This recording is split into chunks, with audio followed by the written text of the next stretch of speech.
The uproar in the Sri Lanka's parliament today regarding the proposed alleged decision to take over the Sirasa TV, because we know that the Maharaja Broadcasting Corporation, they MBC, they own their own the radio network, FM radio network, and a TV network, and also they have their own earth base satellite station in I think it's in Pandipitia, similar to the Sri Lanka's first Earth satellite station that was incorporated in Padukka by late Prime Minister Mrs. Sirima Bandaranaike with the Chinese government help. So, the Maharaja Broadcasting Corporation's own Earth satellite station in Pandipitia, their main location that enables them to directly do communications with anywhere in the world.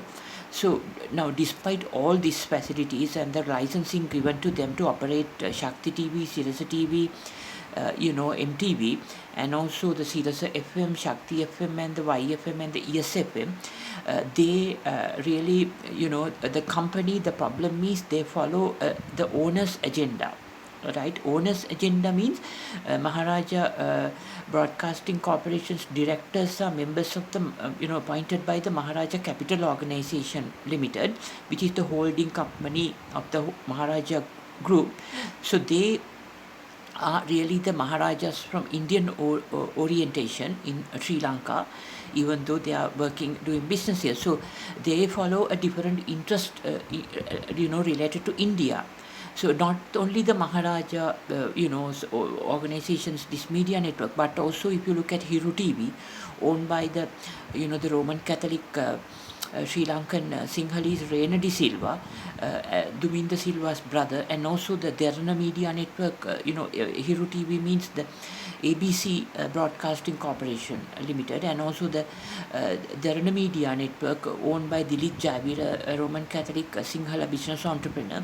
So, all these TV stations, radio stations, and combined TV radio stations operations, and also the private newspapers, like even if you take Atta newspapers owned by Atta newspaper, Atta Sinhala newspaper owned by Atta Newspaper Publishing Limited, former JVP member Ivor, Victor Ivan, they all these companies, right, who publish so many newspapers, tabloids, magazines, they follow the owner's interest here. That is the major problem. The owner's business profit interests are carried out. This is a major problem. This creates a rift and hate speech and hate articles and biased wrong information they publish, they broadcast on the TV and the radio also, and newspapers and the magazines and the internet. So, even on the internet, there are news websites, like they rather follow their operating owner's ultimate order, maybe who may be hidden sometimes, their interest agenda. If it is a political related news website on internet, it's the owner's, politician who runs this website, their interest only promoted by the website, news website. So this is wrong. That is why in Sri Lanka, all TV, radio, satellite TV, these which are provided through Pure TV, Dialogue Satellite TV, and the Pure Cable TVs, and the LBN, wired cable TV, and the Dialogue Home Entertainment Systems, because in Sri Lanka there are some TV stations which are not available on terrestrial stations but are accommodated on Pure Cable TV, satellite cable TV, and also the Dialogue satellite TV and Pure cable TV networks, and LBN cable TV networks, and home TV networks. So they actually require somebody to start their studio, and accordingly that studio is given a link to the satellite or the main studio of the Pure TV through the wired networks, and they broadcast through their satellite or cable TV of the Sri Lanka telecom networks or the Dialogue satellite TV to the country. So here also it's the owner's agenda that is being followed. Even if you take Buddhist TV or Christian TV or Hindu TV or Islam TV, they are biased towards the owning priest who own this, rather than really teaching or pursuing the facts, that's not done in Sri Lanka. I think even the news website, even the newspapers, all sort of mass media. To overcome this problem, I think it's very important to have a media ownership broad-based act by the Sri Lanka's parliament, and then make it a legal requirement to list all these media companies which I mentioned earlier on the Colombo Stock Exchange. So thereby the public of Sri Lanka, general people, have a ability to have a stake in these media houses. So thereby, when the ownership is broad-based, without depending on a multi-billionaire or a politician or some other hidden owner, then it's more broad-based ownership, and accordingly the ability to raise capital equity in the Colombo Stock Exchange will vary. If they say false things, no, their profits will drop. But those who promote more facts-based information, people will be watching them, and accordingly more advertisements will go to them, and they will be more profitable, and more equity will come in the primary stock, initial public issues and the secondary market trading prices of the such media houses. Shares will go up in the Colombo Stock Exchange. So this is why the ownership of the media houses in Sri Lanka must be broad-based, while stipulating a restriction to the initial promoter who started it. Now, for example, in the commercial banks, the initial investors or owners, promoter have a certain percentage, right? I think it's about 10%. Whereas, however, due to the purposes of management control is given to a certain party who takes over the ownership, and the management control are two different aspects. So similarly, in the media houses, the management control must be specifically assigned to a certain shareholders, at the annual general meeting, their choice of,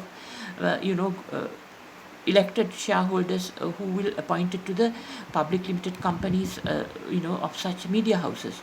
So they are directors. They have them, every year at the annual general meeting, according to the Company Act of Sri Lanka's Parliament.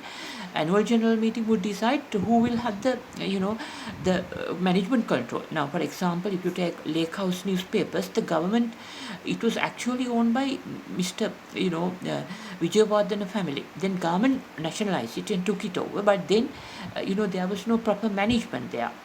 So as a result, it became the mouthpiece of the government of Sri Lanka, and this present government, they as a result, due to the criticism that the government take control of the state media, they started their own media houses promoted by their loyal business supporters like Dharana TV and the Hero TV, support by the current government's supporting business community. So this way it will not work. There has to be a proper management control, as well as which is decided by the shareholders every year at the annual general meeting, and the ownership must be restricted by a certain percentage to the initial promoter. As this way, I think all provinces must be allowed to start their all sort of TV, radio, FM, newspaper, magazine, tabloid, provided they are more decent and moral when they publish, and also internet-based news websites in Sri Lanka. This is the only way to make sure that the media plays their role properly, because as UMP Deputy Leader Mr. Vijayawardena highlighted, media can play the role of fourth pillar of a democracy, in addition to the executive branch, the legislature, and the judiciary, provided the background is done to this way for them to do it. This is very important. I think in order to do this, the government must enact laws, and also the social media must also be checked properly to see who actually prominently influence the society through the social media, and whether their activities are based on true intentions to promote the country, or any personal agendas that they follow to destroy the our country's interests. So accordingly, the social media channels and the Facebook accounts are there, and the Twitter accounts, Instagram, and other social media channels. Each and every channel account must be watched carefully to make sure they fall in line with the interest of the country, even whether they are TikTok from China or